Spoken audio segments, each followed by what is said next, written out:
Tem um time foda. A gente tem cliente pra cacete. Eles confiam na gente. O que a gente precisa?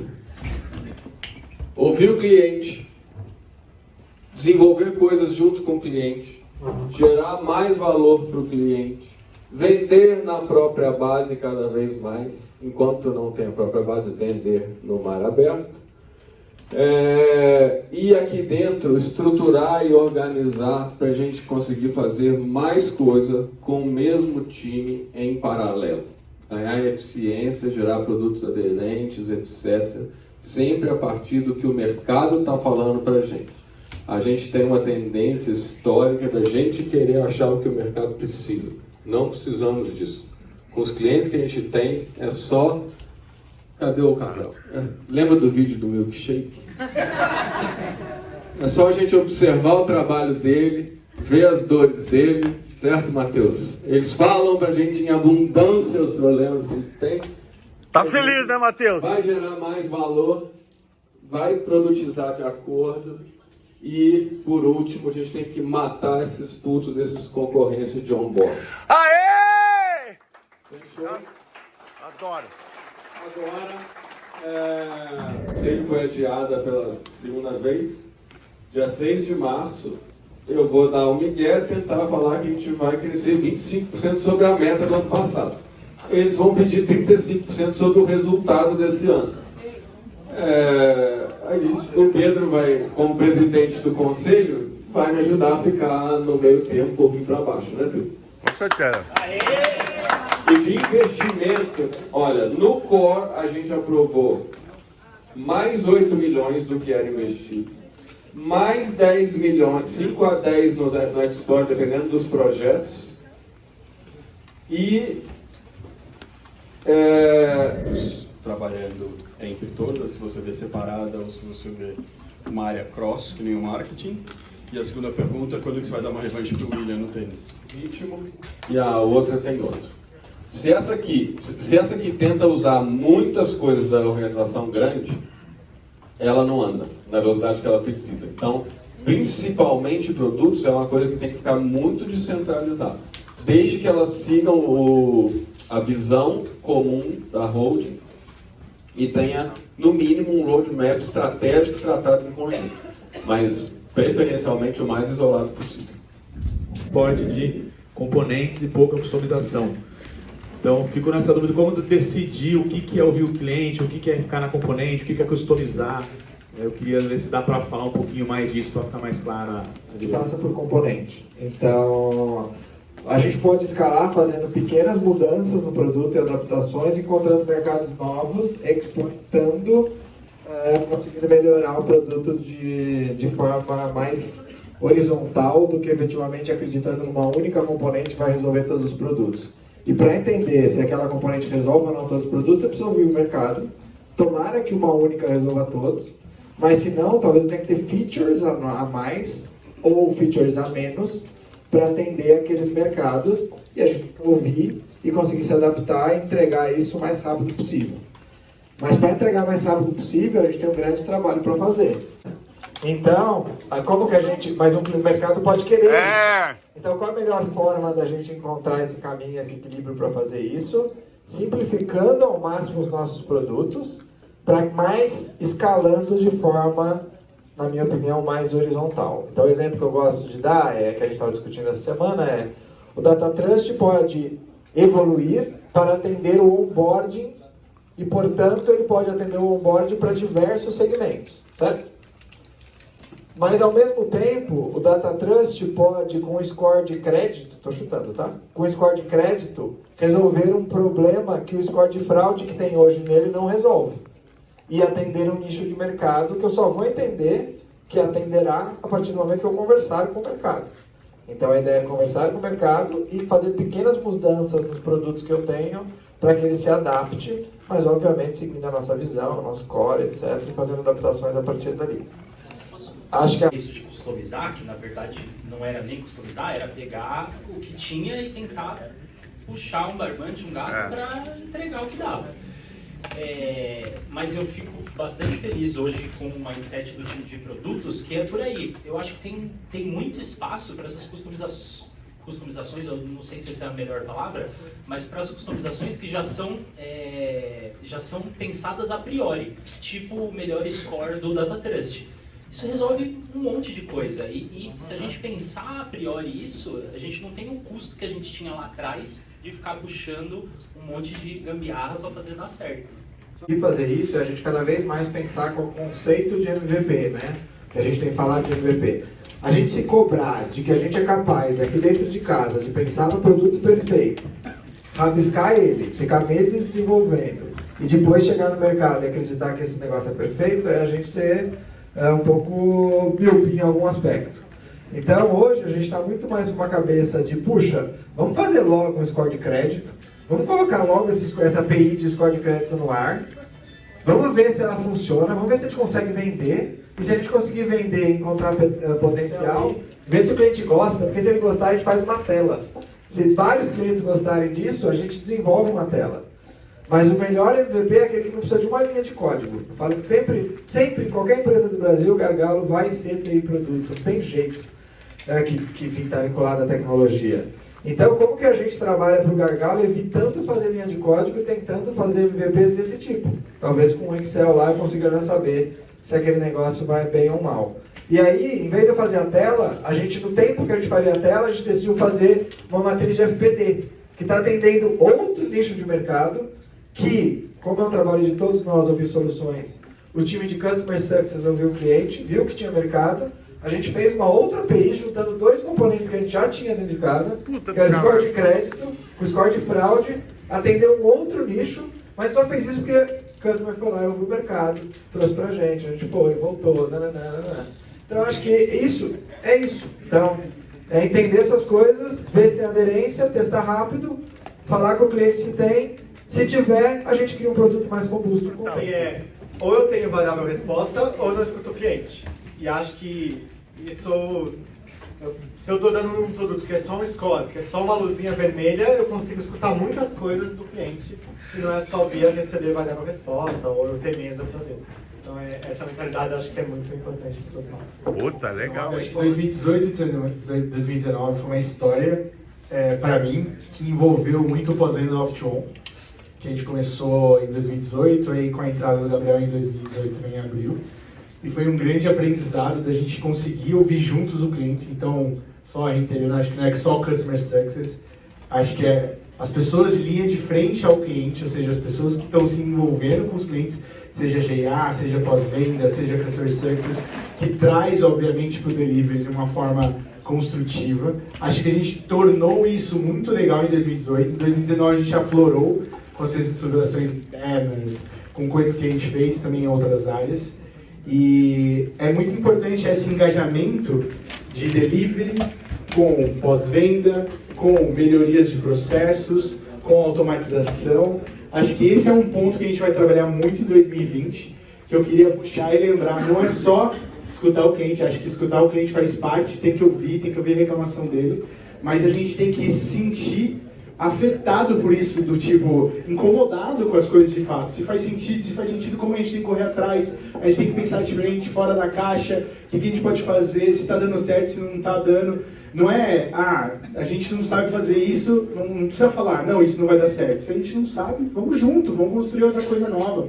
Então acho que esse é o desafio de 2020, tá todo mundo ligado a um posicionamento que sim, estamos olhando para o cliente de uma forma completa, não só comercial, Customer Success, mas sim com entrega, com outras partes que a gente não tinha muito tempo atrás. Fazer tudo exatamente como o cliente quer.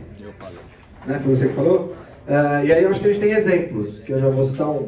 A gente teve um caso onde, sei lá, se a gente falasse da wallet na API do e-commerce, o cara quer, já tá e quer continuar assim, não é? Ele quer, né?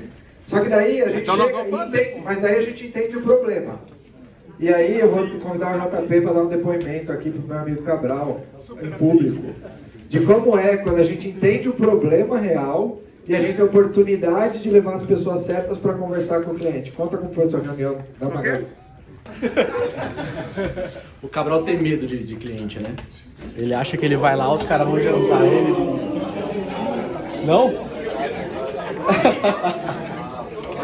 com a Magalu para falar do produto Wallet, que o Cabral está construindo a API, enfim, não tinha nenhum desenho. E a gente mandou para eles antes a API, o material, tudo. Fomos lá, o Cabral deu show na reunião.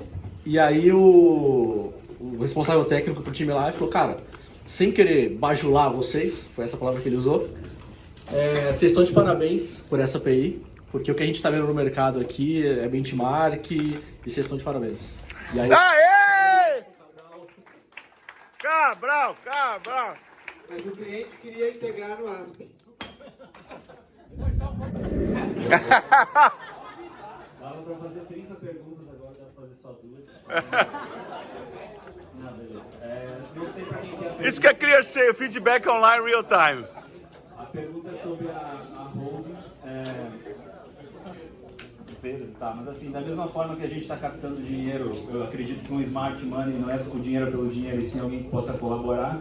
Queria saber qual que é a ideia que vocês têm, ou que as empresas que a gente adquiriu têm, o que elas esperam da ClearSale para ajudar elas. Depois que cada publicação sai que a gente adquire uma empresa, todos os parceiros me acionam e hoje eu não sei muito como me posicionar em relação a isso. A gente almoçou ontem, temos que conversar com alguns, então eu queria saber o que quer dizer, se vocês esperam alguma contribuição desse time que está aqui, como líderes, como pontos de contato, e de que forma que a gente pode agilizar isso e fazer essas empresas acelerarem seu crescimento o mais rápido possível. Acho que a gente está devendo explicações, assim... Explicação não, a gente está devendo um roteiro de comunicação em relação às outras empresas. Por exemplo, isso se dá pelo nosso jeito empreendedor, principalmente do presidente do conselho. Por exemplo, o Gabriel está há 2 semanas na Explore, né, Gabriel? E já tinham 3 frentes andando da Explore. Então, como é que ia ter... 6 novas. Essas nossas já apareceram duas. A Threat Explorer já estava rodando, o Sandfor já estava fechado, tudo. Então, assim, a gente passou tudo na frente e depois começou. Eu pedi para o Omar falar, ClearSale compra Sandfor, porque tem tudo a ver. Já a Lomadi poderia, sem uma comunicação clara, gerar um puta ruído. Falou, o que a ClearSale está mexendo com o marketing? Meus dados. E aí a gente vinculou, fez até a estrutura de vincular isso ao Omar Holding. Só que não está claro. O Omar tem o briefing de criar uma marca para a holding, porque ela tem um nome esdrúxulo. Vincular a figura do Pedro lá, mas antes disso a gente tem que passar tipo um script de comunicação para vocês que não está pronto. Mas em linhas gerais lá da ClearSale operam de maneira independente. Lomadi vinculada com Confi, mais ou menos independentes também. E a ClearSale é a maior parceira do Confi. Tá? Tipo, eu sou quem mais usa a rede de confiança da Confi para notificação. Na verdade, sou o único, mas eu posso falar que sou o que mais uso, certo? Se a Conduto quiser usar, o Confi tem que ser neutro. Vai usar. Né? Mas assim, Omar, o problema é seu. Por exemplo, com a Sandfor a gente está alinhando. Nas pequenas contas a gente deu os leads para eles vão abordar de forma autônoma. Nos grandes vai ser via Key Account, mas deve ser desenhado o incentivo, etc. E tudo vai ser planejado. Não tem que ninguém sair vendendo um ou outro, certo? E comunicação. Da ClearSale com qualquer empresa é comigo, só que essa é a função do Luiz. Ele centraliza tudo. Do Confi com qualquer outra empresa é com o Mauro. E aí, se ele quiser delegar, ele delega. Senão a gente vira um negócio de todo mundo acionando todo mundo e aí vira uma bagunça. A gente já tem tendência a bagunça. Crescendo mais ainda. Comprando empresa mais ainda. Tá? Tem que evitar que essas coisas aconteçam. Bagunça é legal, a gente se diverte, mas não é muito produtivo. Acontecendo, pessoal, é muito importante vocês saberem que no meu novo job description, uma das minhas principais missões é fazer nascer e funcionar muito bem o centro de serviços compartilhados, tá bom? E enquanto também tudo isso está acontecendo, eu estou tentando já fazer nascer uma relação entre as empresas. Né? Bianca outro dia virou para mim e falou, Luiz, que legal, parabéns, mas você vai fazer o quê? Tem muita coisa da nós aí. tá bom? Então, pô, falei com o Rubens hoje, tem uma galera da ClearSea que já está dando mentoria para Sandforce, super legal. Tatiana, 25, já falou com o Christian ontem e hoje, gerando lead. Tem coisas muito legais acontecendo, numa velocidade super legal, só não está dando tempo de comunicar ainda, tá bom? A coisa está fluindo super bem. A gente teve lá semana passada, o pessoal da Sandforce adorou a gente, tem mentorias acontecendo, tem coisas show de bola aí pra sair, tá bom? Valeu! Quantos anos de tria, Jaque? 7 anos de tria. Ai, meu Deus do céu. 7 é um número emblemático, não é? 7. Vai lá. Bom, vamos lá. Eu anotei aqui um pouquinho de... eu vi fazer produtos de acordo com o que a gente está ouvindo no mercado, a preocupação com o churn, e junto com uma meta bem agressiva de vendas, e esse discurso de vamos mostrar o que a gente tem e conquistar os clientes. O Bernardo até citou o Itaú, a gente deu um show com apresentação e dela veio 14 frentes novas, a gente vai no iFood daqui a pouco. E aí, juntando tudo esse batalhão de coisas que tendem a chegar com esse speech, e vamos atacar o mercado, junto com o que vocês disseram de tá difícil contratar, a gente não tem das pessoas, me faz perceber que eu acho que a única saída que a gente tem a curto prazo é otimizar os processos. Então, imagino que a gente, de alguma maneira, vai ter que dar uma atenção que a gente nunca parou para priorizar do nosso dia a dia. Então, cada gestor era responsável por otimizar seus processos de forma independente, de forma que é difícil de concorrer o dia a dia ou priorizar. Como eu vou automatizar meus processos?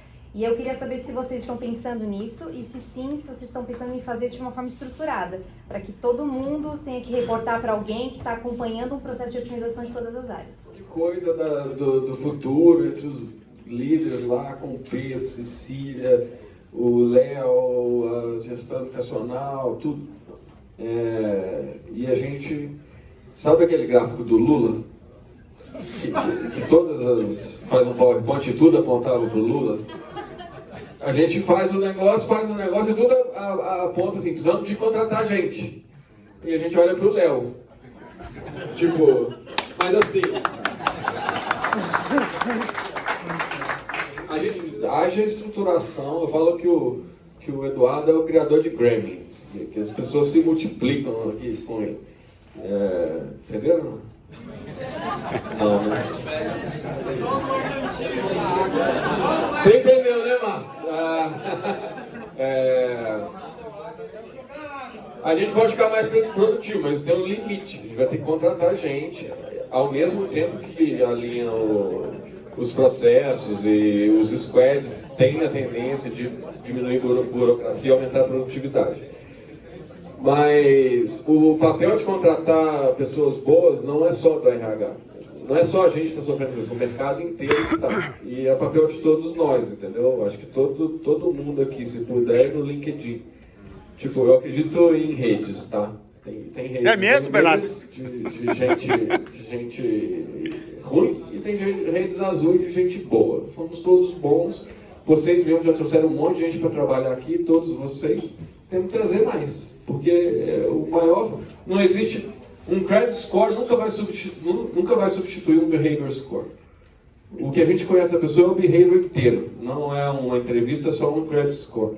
Então, quem a gente conhece de bom, a gente tem que trazer. Porque, de forma organizada, e eu não sou a melhor pessoa para isso, mas o Eduardo está trazendo muita metodologia, etc., projeto Harmonia, etc., a gente vai conseguir entregar tudo, tá? Não vai ser fácil, a gente vai ter que dar uma desdobrada até suprir esse gap. Tentar desdobrar outras alternativas que não fiquem sempre no modelo tradicional de recrutamento. Então a gente está com outras ferramentas, a gente, especificamente em delivery, toda semana a gente tem uma pauta fixa para falar sobre como a gente está em recrutamento e quais são as ideias novas para isso, que a gente vai trabalhar.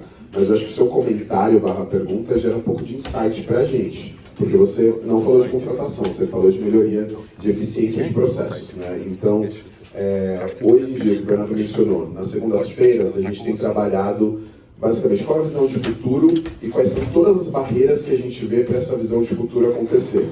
E muitas falam de contratação, mas a gente tem falado um pouco sobre essas eficiências de processo. Então, se fosse responder direto tem hoje um olhar nosso já estruturado, falando vai ter uma pessoa que vai consolidar todas as melhorias? Não, mas acho que é um ponto que a gente deveria discutir, porque Senão a gente vai ficar sempre nesse ciclo. E esse ciclo, acho que a gente tem que acelerar, acho que tem muito trabalho para fazer, mas ele não é sustentável.